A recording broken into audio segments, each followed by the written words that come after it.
Hola, mi nombre es Nora Arias y en esta ocasión realizaré un análisis de ciertos puntos importantes acerca del caso de Enron, uno de los casos más famosos y más conocidos acerca de fraudes en el área de contabilidad. Este tipo en sí, caso es bastante conocido ya que se empieza a explicar a las personas desde la carrera de contaduría pública de primeros ciclos o incluso en algunos casos desde el bachillerato, donde se tocan temas importantes como la ética profesional y también se hace mucho énfasis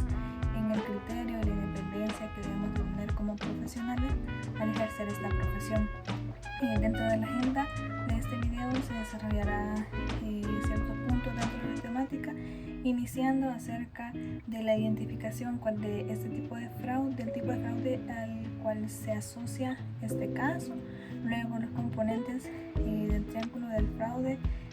para aplicables al caso de Enron, luego las líneas de defensa que fallaron en cuanto a la efectuación del fraude y luego el método de fraude que se utilizó dentro de esta acción, además de un análisis personal acerca de cuáles fueron las cosas que llamaron más la atención al estudiar este caso tan conocido como es el de Enron. Primeramente, una pequeña reseña, un pequeño resumen de acerca de qué trata este caso. Este caso trata de una de las empresas más innovadoras que fue creada en el año de 1985, una empresa del sector energético, la cual estaba muy bien posicionada en su tiempo y luego de unos años de haber funcionado cayó en un escándalo, el cual ocasionó el cual desató al final su cierre definitivo. En este caso la mayoría de personas conocemos este caso por aspectos importantes como por ejemplo la creación de ciertas estrategias para esconder aspectos importantes de la información revelada dentro de los estados financieros y también por algunos aspectos que llaman mucho la atención. Uno de ellos puede ser el caso de que muchos de sus directivos y personas con cargos importantes dentro de la compañía empezaron a renunciar antes de que se desatara todo el escándalo el cual envolvió a esta empresa. Y otro de los aspectos muy importantes también es porque involucra a la firma de auditoría externa Andersen, que estaba relacionada a esta empresa, la cual se le solicitó pasar por alto ciertos puntos importantes, por lo cual se vio gravemente afectada también con este escándalo.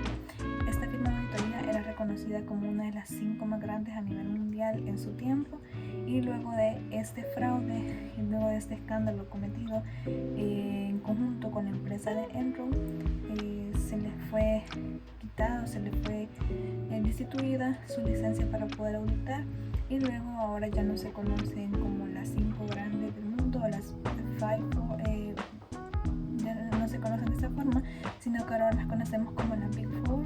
porque antes eran Big Five, y ahora son las Big Four porque ahora ya se destituyó esta firma debido a este escándalo que ocurrió hace unos años.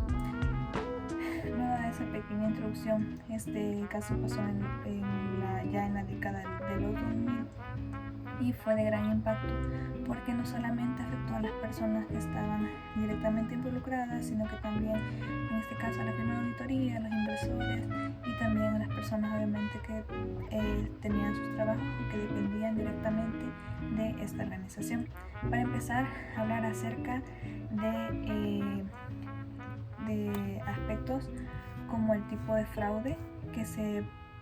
pudo identificar dentro de este caso. En este caso fue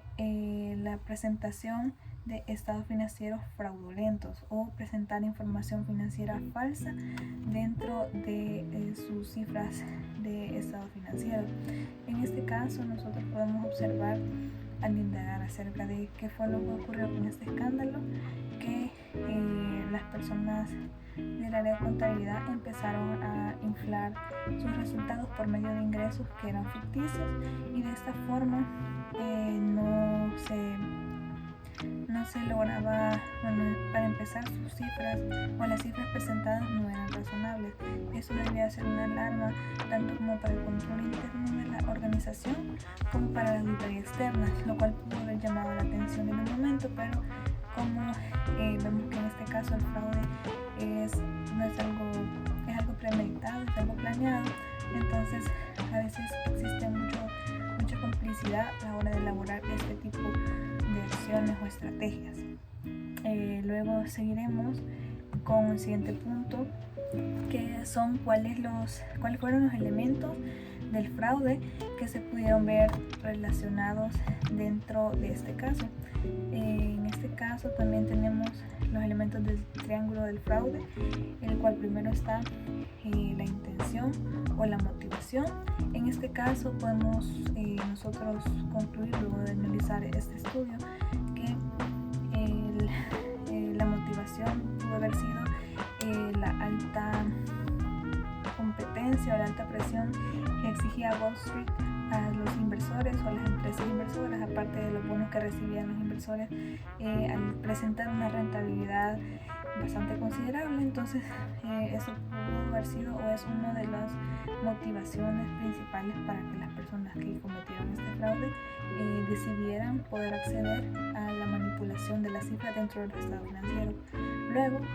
tenemos la oportunidad. Este es un punto importante, ya que se identificaron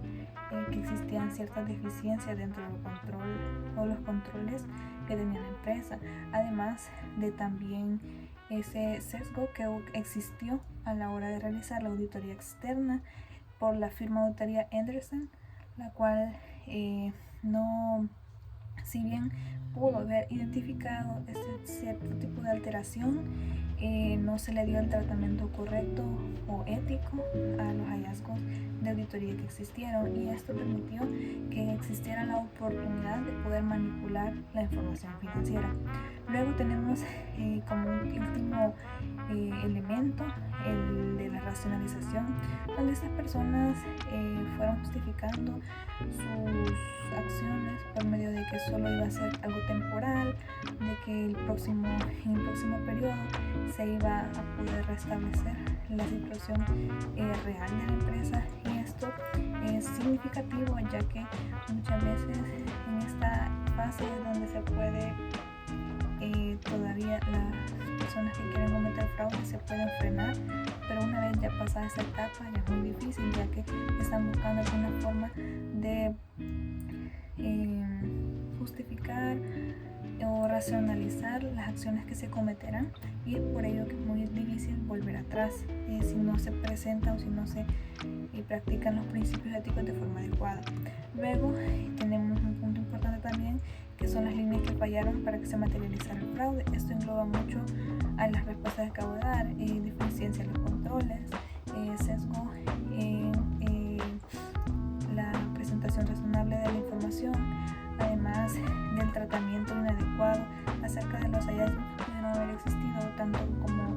por los controles internos como por la auditoría externa, ya que obviamente al poder indagar dentro de la situación financiera de la empresa se pudieron haber identificado estos factores a los cuales se les pudo haber dado el tratamiento adecuado, pero como existía esta oportunidad y esta racionalización de presentar información fraudulenta, entonces todas estas áreas que eran fortaleza al final vinieron a contribuir para que se propiciara la situación del fraude. En este caso también tenemos la gestión de riesgos, la cual no se pudo dar de forma propicia, ya que a pesar de los controles que tal vez existían mucha deficiencia. Luego tenemos el método que se utilizó para este tipo de fraude. En este caso nosotros vemos, o según el caso, al estudiarlo nosotros podemos identificar que se utilizó las entidades de propósito especial, esto para generar ingresos de forma ficticia y también maquillar ciertas deudas que se tenían. Ahora bien, uno de los puntos finales ya de este análisis es acerca de qué me llamó la atención en lo personal de este caso. Para empezar, nosotros como estudiantes de la carrera de contabilidad estamos sabedores de que existe un código de ética, el cual es de estricto cumplimiento. Desde el momento que nosotros empezamos a estudiar se nos habla acerca de este reglamento, que es de obligatorio cumplimiento para todos los profesionales. Entonces vemos que existe, así como existen casos, ejemplos de lo que no debe cometerse, también existe un reglamento el cual es emitido por el IESPA y cual es de gran importancia que nosotros podamos conocer para no caer en incumplimiento y no comprometer tanto nuestra propia reputación como por ejemplo el de la empresa que nosotros representamos, a nosotros no ser independientes, sino que pertenecer a una empresa. Porque por ejemplo en el caso tanto de la firma como en el caso de la empresa, así como habían personas que no tenían estas malas intenciones, se puede decir de alguna forma, también habían personas que sí sabían lo que estaban haciendo y sí sabían las consecuencias que traerían estas acciones, tanto para la empresa como para ellos mismos, porque al final todo este caso fue procesado judicialmente y muchas de las personas que estuvieron involucradas fueron condenadas a años de prisión. Eso por no aplicar de forma correcta la ética. Obviamente la ética y los principios éticos son algo que viene arraigado desde la crianza de cada persona individual, pero es importante también recalcar que en la profesión se exige o se hace énfasis en ese tipo de temas, iniciando porque, por ejemplo, al menos con las últimas actualizaciones de los requisitos para poder ejercer dentro de las horas de educación continua, ya se incluye que al menos 12 horas deben ser del tema de la ética, para ahondar en ese tema y que las personas, quizás no es algo que se ignore, pero sí es importante recordar, y este tipo de casos nos ayudan a reflexionar acerca de la independencia que nosotros debemos tener, el profesionalismo, y también al conocer estos casos también se puede tener consideración de las consecuencias que puede existir. Por ejemplo, digamos, imagínense esta firma de auditoría que se vio envuelta en este escándalo, era una de las 5 más conocidas a nivel mundial, y por esta oportunidad que tuvo de hacer algo fraudulento, a la que tal vez pudo haber recibido algún beneficio, esta empresa o esta firma se vio con su reputación totalmente manchada, tanto así que ahora no se reconoce como dentro de una de las más importantes, porque obviamente se vio involucrada en algo que no debía haberse involucrada, en algo que comprometió su juicio profesional, su escepticismo profesional y su independencia, ya que hubo esa oportunidad de realizar las cosas de forma indebida y no la desaprovecharon, sino que la tomaron, y a pesar de que tal vez pudieron haber recibido alguna retribución económica dentro de los registros o dentro de la historia, ahora se conoce como una firma que no cumplió con el código de ética, que no cumplió con la independencia y que no fue lo suficientemente profesional para poder poner un ojo en esa situación de la empresa energética Enron, que estaba en su apogeo en ese entonces, pero esas situaciones son las que le llevaron a lo que ahora conocemos como uno de los casos de fraude más grandes de la historia. Muchas gracias por su atención prestada.